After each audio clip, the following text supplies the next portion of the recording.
بلغ أتلتيكو مدريد ربع نهائي كأس ملك إسبانيا بعد فوزه المثير الرابع من فبراير على ضيفه ريال مدريد اليوم الخميس على ملعب متروبوليتانو بعد التمديد للوقت الإضافي بعد انتهاء الوقت الأصلي بالتعادل 2-2.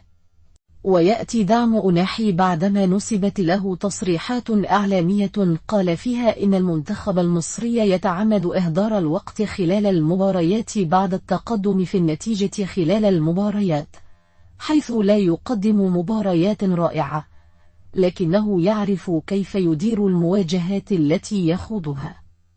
ونجا المنتخب المصري من السقوط في فخ الخسارة، وانتزع تعادلا مثيرا 2 فبراير مع غانا مساء الخميس في الجولة الثانية بالمجموعة الثانية من مرحلة المجموعات لبطولة كأس الأمم الأفريقية. كشف الدكتور محمد العلا طبيب المنتخب المصري السبب الرئيسي في خروج محمد صلاح قائد الفراعنة من مواجهة غانا التي أقيمت مساء الخميس في الجولة الثانية من منافسات المجموعة الثانية ببطولة أمم أفريقيا.